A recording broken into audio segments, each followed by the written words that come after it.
So first for the LLC, again, this is for IRA clients. If you have a checkbook IRA with the LLC component, this applies to you. So every LLC, depending on the state, has certain requirements. So you have to check with your state and submit those requirements to your LLC state. We obviously not able to cover each state separately right now, but those requirements different. We did send you those requirements, so you guys should have them. It does not apply for the trust, obviously. If you do have IRA trust, that will not apply to you. Yeah, and just Nina, to jump in, yeah, that's right. So just for reference, the email that went out to you at the time that your LLC documents went to you, that's the email to look for. We usually title it Maintaining the LLC, and that's got the information for your state of. All right, and if you changed your address, it's important that you update it with the state because it doesn't automatically get updated. So you want to change records with the state so that they can get a hold of you. That's right. And make sure to let us know too. Yes, we normally don't send communication via mail, but we do want to have an updated address. So know as well. And then item number 3 is the registered agent. Make sure to renew your registered agent service if you're using it. Some of you are using the registered agent service for your LLC. In some cases, you may be the registered agent, but if you're using a third party, then be sure to renew that agent so that you're in compliance. Would you like to add anything about that? Yeah. Absolutely. So yeah, just to clarify on the role of the registered agent. So every state requires a registered agent for the LLC, and that registered agent has to be an individual who resides in the state, an individual or a company, sorry, that resides in the state of filing. So yeah, especially if you are not residing in the state in which your LLC is filed, you should have a registered agent, either an individual that you know, or some of you signed up for the service when you started your LLC. So make sure that you're keeping that service up because, again, it is a requirement of the state that there is a registered agent for every LLC. All right. Thank you, Mina. And we're going to jump to the IRA. So this applies to the IRA itself. Remember, in most of your cases, you have a checkbook IRA, which is a self-directed IRA with a custodian. And then inside of that, you have either LLC or a trust. So what we covered prior to this applies to the LLC. It doesn't apply to a trust, but this component, this item applies to everyone who has an IRA. If you do have an IRA with a custodian, each custodian, and you may have your custodial account either with Solera National Bank or Forge Trust, regardless, you need to provide the valuation of your either LLC or your trust to the custodian, because custodian doesn't automatically know what assets are in your LLC or in your trust that your IRA owns, and they do require to submit reporting to the IRS annually. So again, if you have either IRA or trust or LLC inside of your IRA, you must provide them with the value at the end of the year. And they do try to make it really easy to submit that valuation. So make sure that you respond. They usually reach out via email at least a couple times. So make sure you take care of that in a timely manner. Again, they try to make that really easy. It's usually just submitting the number to them, which just takes a few minutes. Right, great. And then second item for the IRA, if you would like to make a contribution for your IRA, be sure to do that. You need to understand what the deadlines are. You typically can go past the calendar year, but if you're planning to make a contribution and you can make it now, do that. And just to add to that, so make sure that that contribution, like this slide says, it goes to the IRA custodian. If you have an IRA LLC, that contribution should not be put by you directly into the LLC checking account. Same goes with the IRA trust. The contribution should not be put by you into the trust checking account. It does need to go to the IRA custodian, and then the custodian is the one that will then move it from your IRA into the LLC or the trust. Okay, and I'd like to hear from you guys if our sound improved. If I didn't hear anything after, it's been a few minutes, so hopefully we're doing better on sound. But I'd like to, get some kind of confirmation from you guys if you can let us know. Okay, looks like we are better. So thanks for doing that, and that's good to hear. All right, Great. so. Before we jump to the solo 401k, again, to emphasize probably the most important here that applies to all of the IRA clients is that you have to provide a valuation. So this is item 1 at the top of your screen here, is that you have to provide a valuation, whether you have LLC or a trust. So you have to take all of the assets in your entity, add them all up, add all the cash, and provide that valuation as of end of December to your IRA custodian. Pretty straightforward. Again, it's you have to only do it once a year.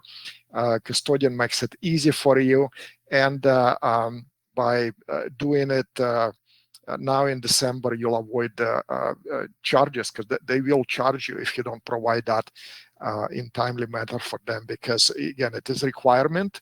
IRS requires your custodian to report the value, and that value depends on the value of your entity. So be sure to cooperate with your custodian and provide them with that value. All right. I just want to mention a quick question, Dimitri, from Yeah. Ravikiran Atoda. He asked, is there a format that we should use to submit the annual valuation? If not, let me know how. So just to jump in, so it depends on your custodian. Like we said, they will be notifying you. Usually an email comes first from them, and then that email should give you the instructions. Whether it's Forge or Solera, they'll kind of guide you through how to submit that annual valuation number. Right, and we have a question from Carlos Mina. If you can just quickly address that. He is asking if he can create LLC in a different state and close the one that he currently has. Yeah, we do that for some clients. Carlos, you can reach out to us and let us know. It usually takes a couple steps to do that because the LLC needs to be formally closed in the state, and every state's a little different as far as their process of closing the LLC. So it'll involve closing the LLC and then filing the new one, and then letting the custodian know about that change so that they can make it on their end. So yeah, a couple different steps. Feel free to reach out to us and we can talk about that more in detail. All right. Well, with that, we are going to switch to a solo 401k and start talking about solo 401k requirements. So it's there is a little bit more material here to cover. We'll go and we'll dive a little bit deeper here, and so let's do that. So for the solo 401k, number one, contributions. Obviously, one of the benefits of the solo 401k is ability to make large contributions. Many of our clients take advantage of that. So you need to calculate, prepare for, and depending on the business type, make your contributions to the plan for the year. Now, there are two contribution types that you can make with the solo 401k. There's a employee elective deferrals that you can make, and then also the business can contribute additional what's called a profit sharing contributions. If you are incorporated business, or if you're LLC taxed as an S corp, then you must process the employee elective deferral contributions through the payroll, and you have to do it in the year for which you're trying to make a contribution. If you're a single member LLC or a sole proprietor, you can contribute past the end of the year, but if you're again S corp or LLC taxed as an S corp, you have to make those in this year. So December 31st will be your deadline. Be sure to not miss that. Mina? That's right. Contributions is always a hot topic at the end of every year. So we have a lot of resources that we've created to explain the different aspects, help you calculate the contribution amounts and so forth. So make sure that you take advantage of those. Those are mainly on our client portal. For example, on the client portal in the knowledge base section, there is kind of a mega article called Planning for Contributions that breaks down kind of the whole process from calculating to actually making the contributions. The one thing I would say is make sure you give yourself enough time. Like Dimitri said, especially if you've got that corporation election, then you do have to make that employee contribution through payroll. That requires time. So make sure that you set aside some time to take a look at our resources and kind of work through the numbers, work through the material that we have there. Again, we've tried really hard to make it, kind of clear and walk you through it. You just need to give yourself enough time to kind of sit with the content and then start making those calculations. Thanks, Mina, for that.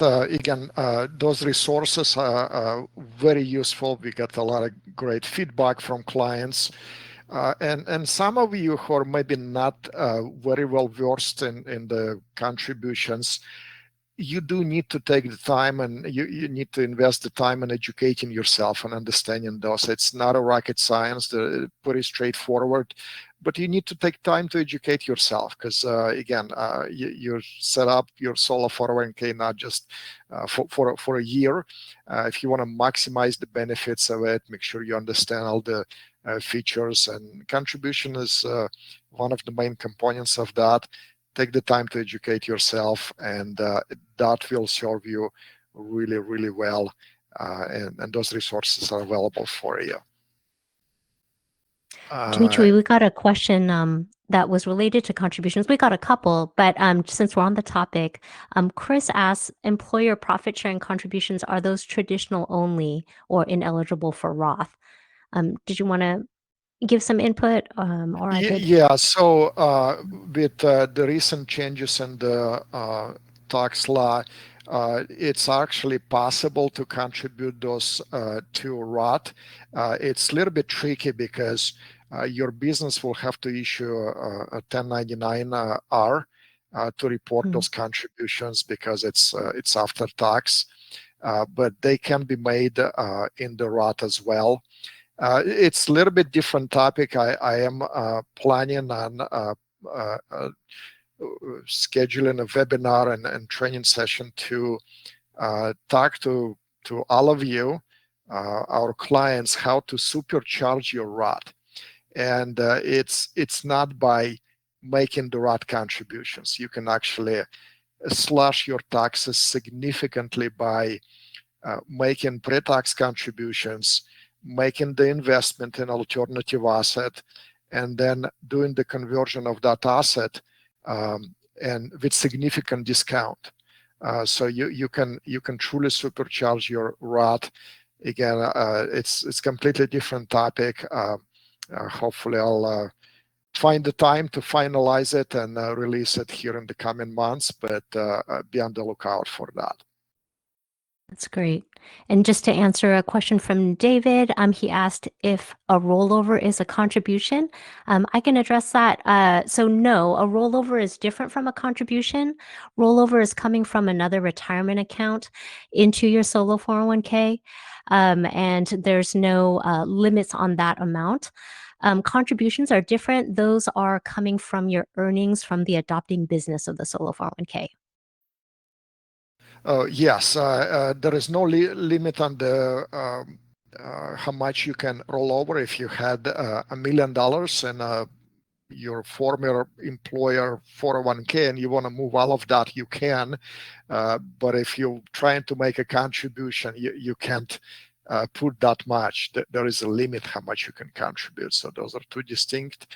Make sure you understand that it's a new money that you're trying to put into retirement. That's what the contribution is. Also, while we're on the same topic, if you're making an investment and that investment generated profit or produced an income, that's not a contribution either.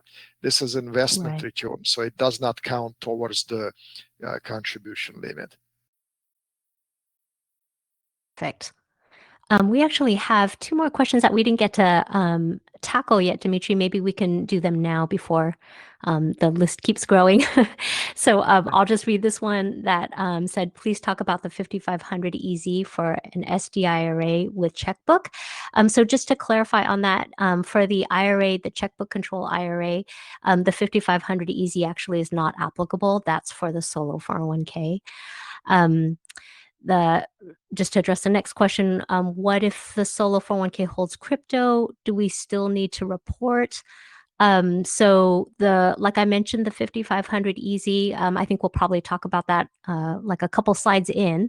But the 5500 EZ is where you report the value of your solo 401k, and that's where the value of your crypto would kind of show up. So in that way, that's where you report. The crypto value is through that 5500 EZ.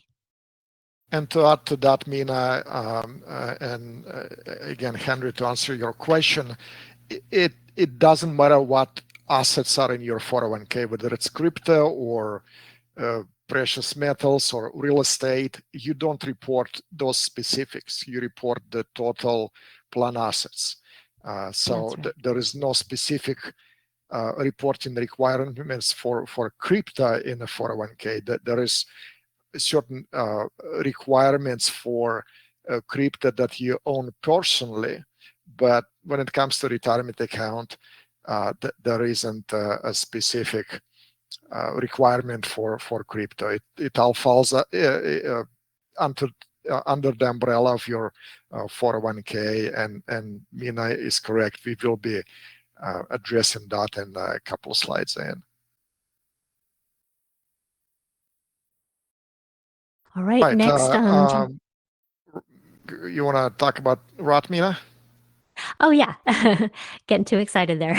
So the next item to keep in mind for end of the year is if you intend to do a Roth conversion within your solo 401k, then you would need to do that before the year's end if you wanted that Roth conversion to count for 2024.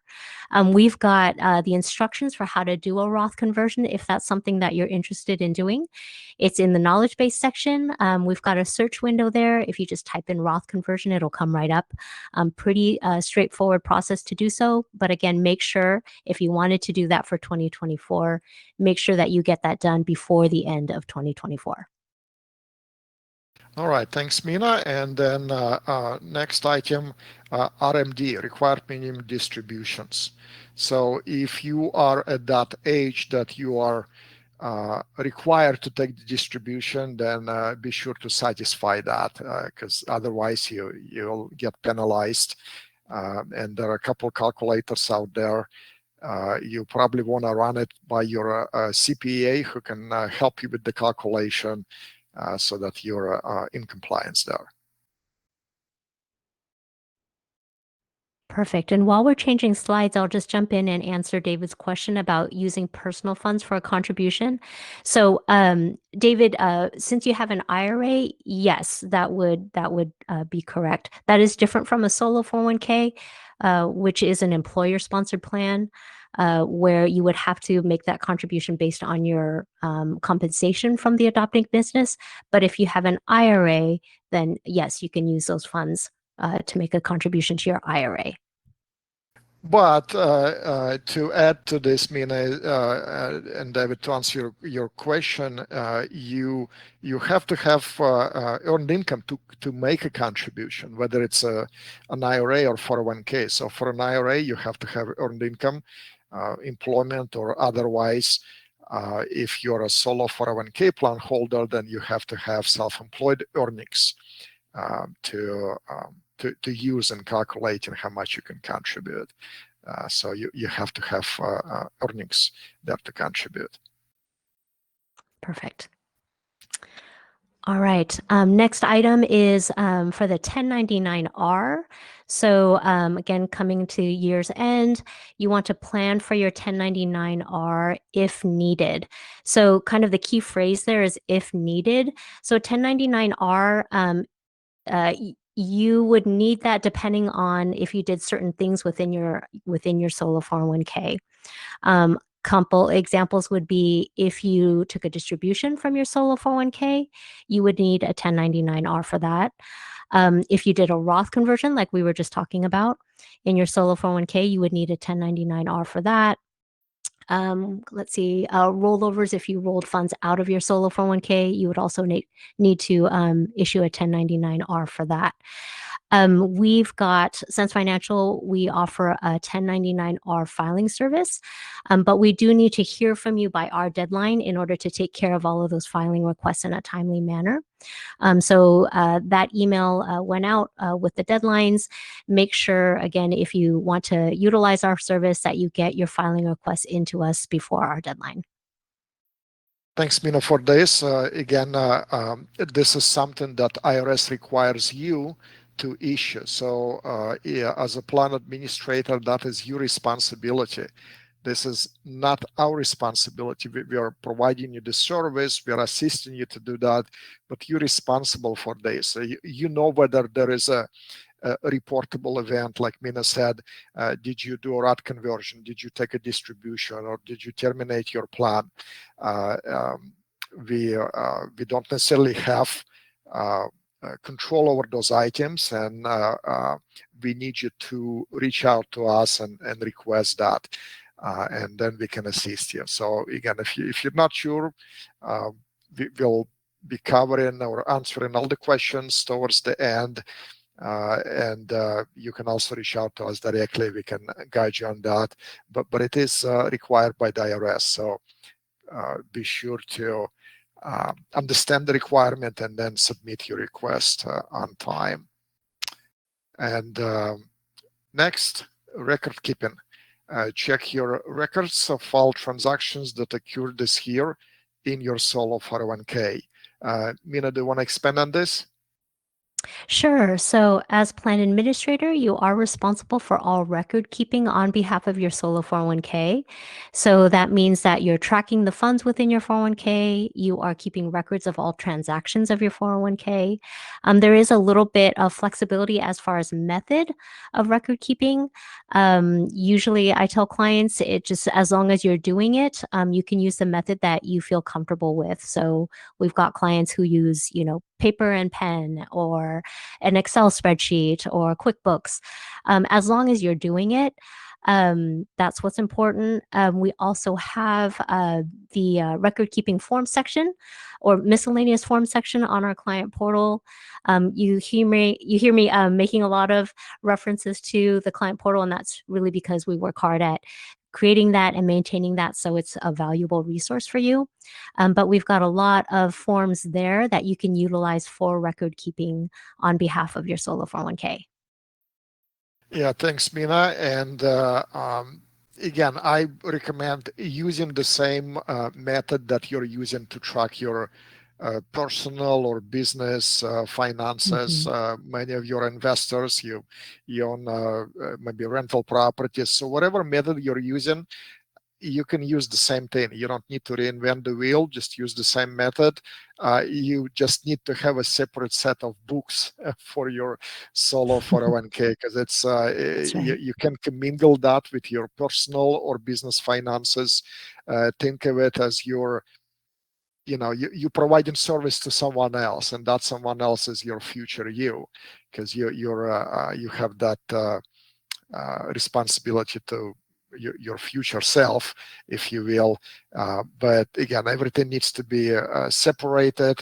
The bottom line is this: if you get audited by the IRS or Department of Labor, and they go back 5 years and they point at this transaction on your 401k bank statement and ask what it is, whether it's a deposit or expense, you need to be able to answer that. So again, it's not a rocket science, pretty straightforward.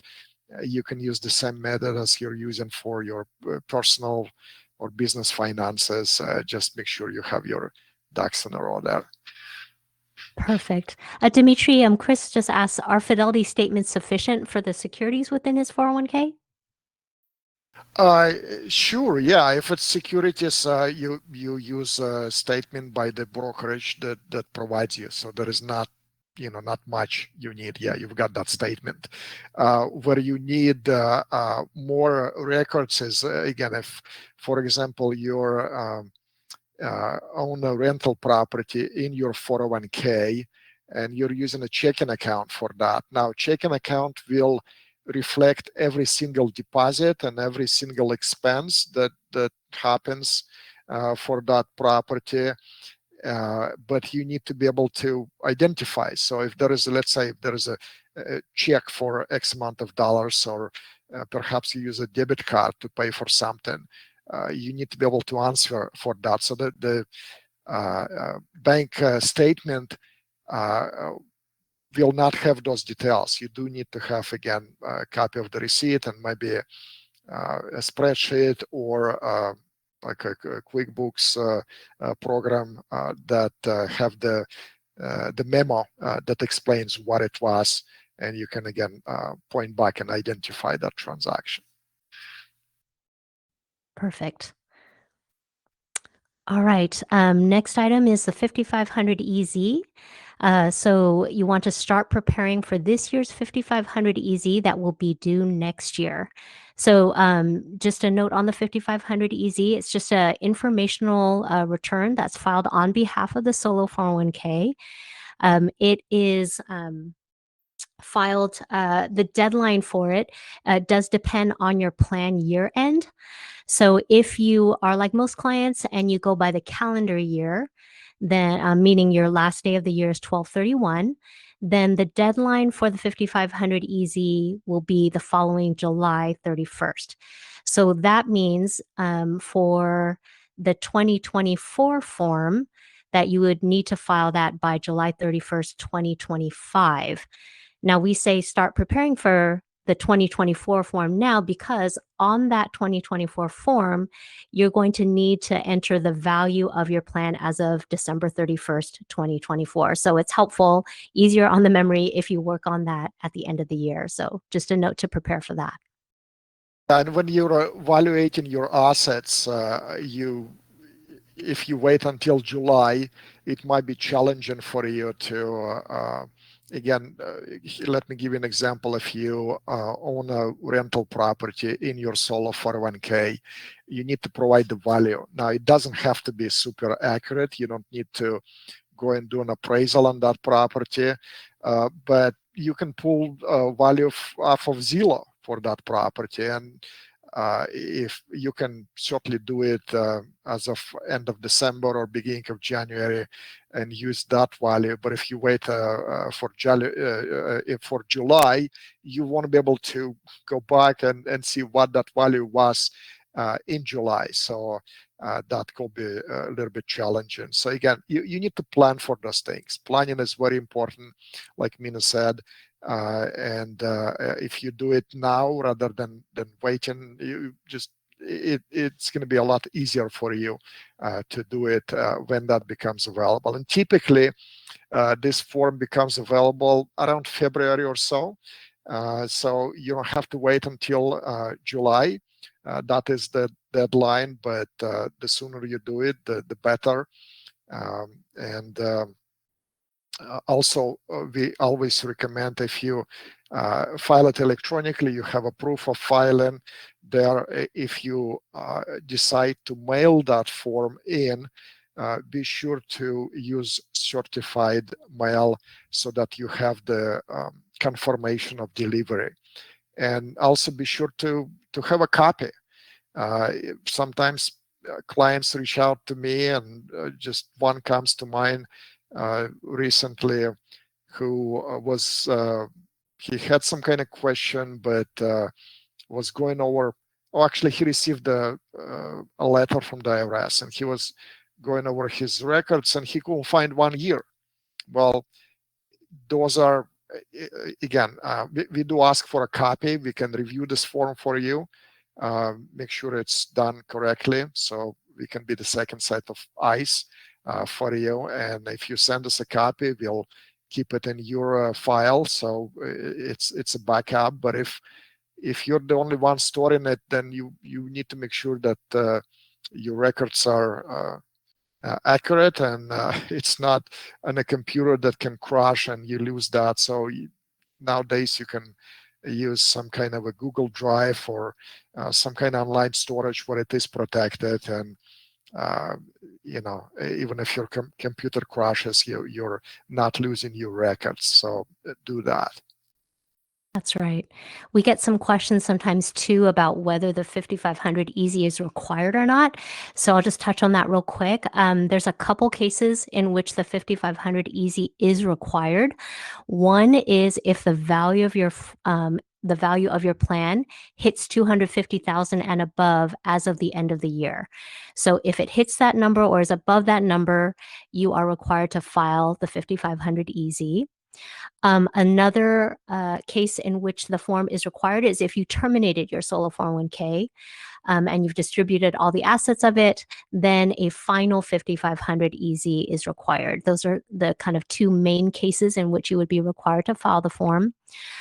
If it's below the 250,000 amount, you're not required to file it, but we do recommend it for all clients just as a good practice, as best practice, because by filing it, it does start the statute of limitations on the plan. So it's just a good idea to do. Like Dimitri said, you want to make sure that you have, a proof of filing, a proof of delivery. We have seen some clients who got a notice from the IRS. The client simply shows them proof that they did send it in a timely manner, and the IRS clears the penalty. So yeah, make sure that you keep a backup copy or proof. But yeah, just thought I'd mention those. Yeah, and the penalty can be very severe. I think it's up to $150,000, and I've seen clients send me copies of the letters that they received from the IRS with that kind of penalty, $150,000. So don't let that happen to you. Be sure Yes. you're to be on top of that, because and also, like Mina said, IRS doesn't, that system is not perfect, and they do make mistake, and they mess up sometimes. And whenever our clients got that penalty, you don't need to panic, you don't need to freak out. Just contact us, we'll help you navigate that. So I don't believe a single client who actually got that large of a penalty ever had to pay that. They were able to straighten that. But you can avoid all of this, and there is, who wants to have this communication with the IRS and go through this not a pleasant experience. So you can avoid that by having good records, by doing things on time, following our lead, because we will remind you. We'll send you a reminder when the Form 5500 is available for the year. We'll send you another reminder when the due date is approaching. So don't ignore that, and set reminders for yourself.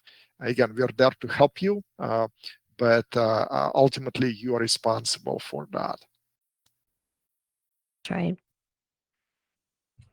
And one more item before we conclude the 5500 is that it is based on the total plan assets. Okay. Now, total plan assets, depending on how you define things, might be different than the value of your 401k. So let me give you an example. Let's say you set up a solo 401k and you just contribute to it, right? You contributed $50,000 to your solo 401k in the year one. So the value of your 401k is $50,000. Well, and then you go ahead and you purchase a rental property for 300,000. You put 50 down and you get a loan for 250. You acquire $300,000 property. So if you look at the value of your 401k, you may say, well, I have a property worth 300 and then minus a loan for 250, the value is $50,000. But the reporting requirement is based on the total plan assets. So what are the total plan assets for you in this case in your solo 401k? That will be the value of the property or the asset, which is $300,000 plus any cash you may have in your 401k.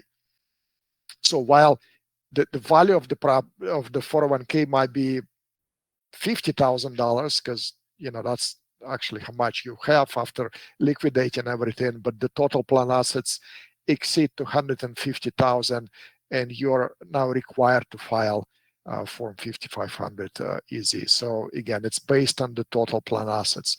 Keep that in mind. That's right. We've got a couple articles that kind of go over how to calculate plan assets in the client portal in the knowledge base section as well.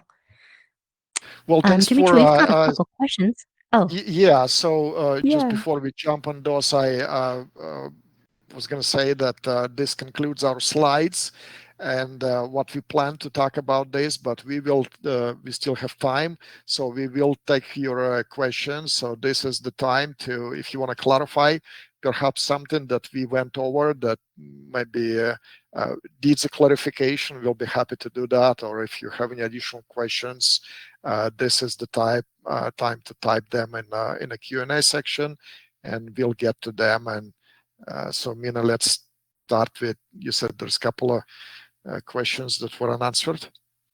Yeah, that's right.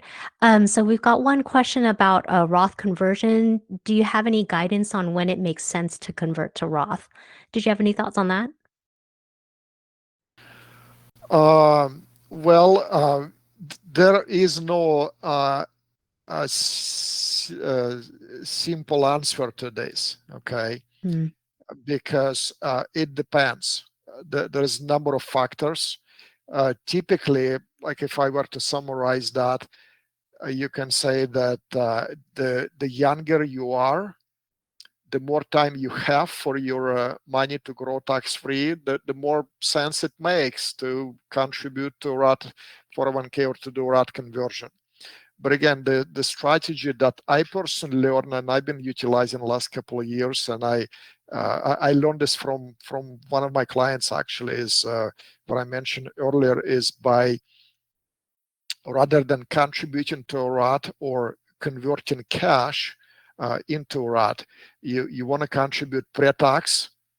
So if you're considering a Roth conversion, that's what you should do. You contribute pre-tax, make an investment, don't convert cash, make an investment and invest in illiquid asset. And an example can be a promissory note or a deed of trust, or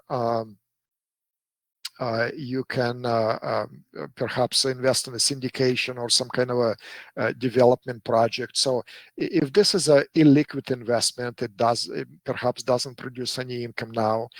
You can't liquidate that right now. So the value of that investment can be discounted because of, again, it's illiquid. One example to give you, actually, my own example is I made an investment in a second trust deed, basically a promissory note, $50,000, and then that loan is in default. So there are a few months past due. It's gonna the notice of default has been filed, and I did the valuation of that, and it came out at $21,000. So it's like 60% discount. So I'm converting it now. There's plenty of equity in that property. So I'm not. It's likely I'm going to make money on this investment, but I'm able to convert it at significant discount. So that's something that I will recommend if you ask me. Again, I learned this from one of my clients who've been doing this for years, and I started doing this, and I want to teach this to all of our clients, because I think it's a great strategy to supercharge your Roth. Great. I'm going to take this question and then I'm going to toss another question to your way, Dimitri. But the question that I'll answer is the 1099-R done yearly? So good question. Yes, the 1099-R is per year. So starting in January of 2025, we'll start filing the 2024 1099-Rs. This is a good opportunity for me to mention the deadlines for the 1099-R filing. These are kind of the IRS deadlines. So there's two. One where a copy needs to be mailed to the recipient by the end of January. And the second deadline is the electronic filing to be submitted to the IRS. And that's usually like March 31st. So, like we said, just as we reach year's end, make sure that you're preparing for the 1099-Rs. Again, we will start that filing service come January, and if you need our assistance with that, you can reach out to us. But yes, to answer the question, the 1099-R is per year. He also asked Dimitri, he has a question on the contribution. I have an LLC and solo 401k. As a custodian, can I make contributions as a check from my LLC account to my solo 401k account that's at Titan Bank? So number one, you're not a custodian. There is no custodian with the solo 401k. You're the your business, your LLC, probably set as the plan administrator, and you're the trustee. But and the roles could be similar, but it's not the same. So you're not a custodian. But yeah, you if you're a single member LLC, yeah, you should be able to contribute from the LLC. But again, if that LLC is taxed as an S corp and you're trying to make elective deferral contributions, that must be done through the payroll. You can just contribute from the LLC. You have to run that through the payroll. That's right. Bill also asked, for a solo 401k, must the employer file a 1099-R for a profit sharing contribution? So just to clarify, Bill, no, the 1099-R is not for contributions. The contributions would be reflected on the appropriate tax returns. The 1099-R, again, is usually more when funds leave your 401k or when you're converting them within the 401k. Like rollovers, distributions, Roth conversions, those are kind of like the most common reasons why people need to file a 1099-R, but not for the contribution itself. Let's see here. Tom asks, is there a form for an SD IRA, a self-directed IRA with 250,000 that must be filed with the IRS? So Tom, that's part of the purpose of the annual valuations that you'll submit to the IRA custodian. The IRA custodian will take care of the filing on behalf of the IRA. That 250,000 number that we had mentioned before, again, that pertains to the 5,500 easy for the solo 401k. For an IRA, regardless of the value of your LLC or a trust, you must provide that valuation. So that's the difference between a solo 401k and an IRA. With solo 401k, if the total plan assets below 250, you're not required to do the reporting.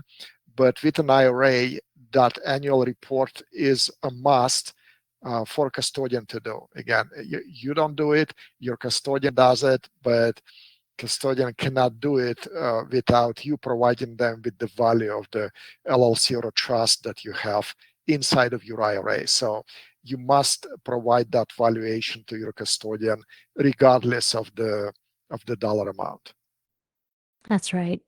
And kind of, I think this was also answered by your response, Dimitri, but another question was asking about a former employer 401k that was rolled over into an IRA trust. And David is asking, does he need a 5,500? So again, as Dimitri mentioned, the 5,500 easy is with respect to the solo 401k, not for an IRA trust. You'd have to submit the, again, annual valuation to the IRA custodian so that they can assist with the filing on behalf of the IRA. Thanks, let's see here. Yeah. David asks, my tax person is not familiar with all of this stuff. Do you have any in California you can recommend? Dimitri, feel free to jump in, but I'll just mention on our general website on SenseFinancial.com, we do have a section there for recommended vendors that we keep up to date with any recommendations. I know we've got some tax professionals listed there. And Dimitri, if you have any other thoughts or any other input that you wanted to add, feel free. Sure, Mina, thanks. David, as far as your tax person not familiar with all of this stuff, well, in most cases, all of this stuff does not affect your personal taxes. What takes place inside of your self-directed IRA or inside of your self-directed solo 401k does not affect your personal taxes. Okay, so it's not part of your tax return. It doesn't affect you. Again, unless you take a distribution from your IRA or 401k, that's a taxable and reportable event. That will go on your personal tax return. But if you just make an investment or you started self-directed IRA and you moved money from your old 401k or an IRA, this doesn't affect your taxes. When you make investments with your IRA, as long as those are passive investments, again, they don't affect your personal tax return. If you happen to invest in a business, an active business with your IRA or 401k, there could be tax consequences. It's called UBIT, which stands for Unrelated Business Income Tax. And this is a tax that is assessed to nonprofits or tax-exempt entities, and both IRAs and 401ks fall into that category. And it is that tax is assessed on unrelated business income for tax-exempt entities. So, for example, if you started flipping properties, start running a flipping business out of your IRA or 401k, then UBIT tax will apply. But your IRA will be responsible for it, and you're, as the account owner, responsible for filing that tax return for the IRA. It doesn't affect your personal tax return still, but you need to be aware of the UBIT implications. And finally, if you have a solo 401k and you're making contributions, then those will go on your tax return. And I would imagine that most CPAs know how to report the contributions to retirement accounts. So if your tax person doesn't know how to report contributions you're making to your retirement account, maybe to seek for someone else, because that's pretty straightforward. They may not be familiar with the self-directed IRA or 401k, but again, those in and of themselves, they don't affect your personal taxes. Great. Magali, you asked, can I make an appointment with you if I have some questions? Absolutely. Feel free to reach out. Our information is listed on the slide here. We'd love to hear from you and happy to discuss any questions that you have. Cedric asks a question, with a single family rental in a non-spousal inherited IRA, the plan has been to save enough of the rent to pay the tax at SFR distribution. At SFR distribution, does the SFR depreciation start fresh for the beneficiary at distribution, or does SFR depreciation occur while the SFR is in the inherited IRA? Well, good question, Cedric. I'm not a CPA. Taxes is not my expertise, so let me make that disclaimer. You got to talk to your CPA, but I'll try to answer this question. There is no depreciation in an IRA, because IRA is tax deferred entity. Depreciation is used to offset the income, but income inside of an IRA is sheltered from taxes. The only instance when this might apply is if you're using leverage. So if you use the loan to acquire this property in your IRA, then there will be UBIT implication, and depreciation can be used to offset that. But I believe, again, I'm not a CPA, but I believe when you distribute that property from an IRA to yourself now, you start from scratch. You start from zero. It's your property. I believe it will be the same as if you just acquire the property, from someone else. But do confirm that with your CPA. Lauren asks, I've had limited time and activity in the sole proprietorship. To terminate the solo 401k, do I contact you to start the termination? That's a good question, Lauren. We actually have a good overview on the termination process. In the knowledge base section, you can just search termination and it will come up. It does take a couple steps for it to terminate the plan. So I do recommend that you take a look at the overview first to see kind of what's involved in that. One thing I'll mention here is that in termination of the solo 401k, keep in mind you do have to distribute all the assets of the 401k. You can't keep assets in the 401k and terminate the plan. All assets have to be distributed. So if that kind of factors into your decision, do keep that in mind. And then at one part of the process, yes, you will need to reach out to us, to give us your written request for termination, and we'll create the termination documents to formally terminate the plan. Yeah, and I'd like to that, Mina, is that I suggest you reach out and talk to us. I'll be happy to speak with you to understand your situation, because there might be a way to keep that, and probably more than half of the times when someone intended to terminate, actually that wasn't the best solution for them. So there is a number of moving parts there, and we need to see the full picture to provide you with the best possible outcome. So do reach out to us. Again, as a client, you have access to our unlimited support, and we can look at your situation, see what will be the best solution for you. Great. This is an interesting question from Chris. Does the IRS ever contest the valuations?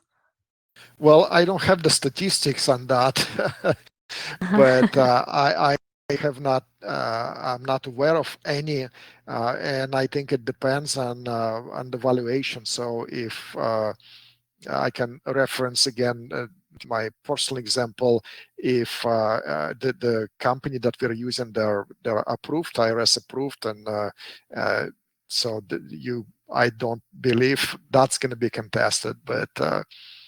So it depends on who you're using. So it's possible, but I guess it depends. Right. Got another question. Let's say I have 100K in the solo 401k. Can I do a Roth conversion on partial amount, like 25,000 each year? Any limitations on number of times that a Roth conversion, or any limit on amount? No, you can do as many times as you like. There's no limitations. And we do have a lot of clients to kind of break up the Roth conversions to like a batch each year, just because of the tax implications. So that is very common. And again, if you need assistance with a 1099-R, please reach out to us and we'd be happy to help. Let's see, I think we've just got one last question. Should the employer file a 1099 NEC for a profit sharing contribution? Dimitri, do you have any thoughts on that?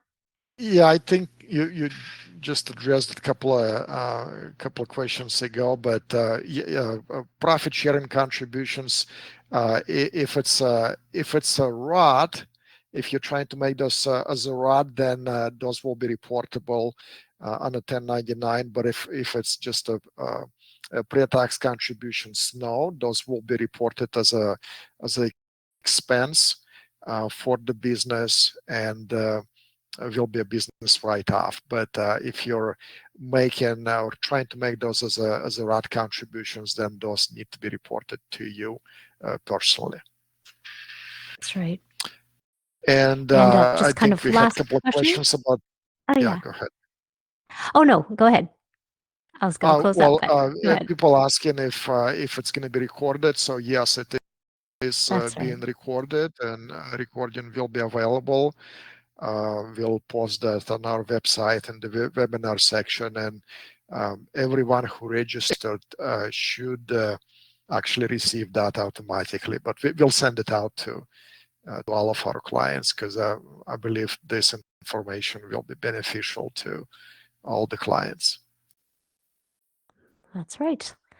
It was so nice to see a lot of your names. Definitely recognize you, and just glad to have you join us. I think we covered all the questions, Dimitri, Yeah. as So, far as I and can we tell. are the hour is up. So it's been a great timing, and thanks for all the questions. And yes, I agree. Great seeing all the familiar names. And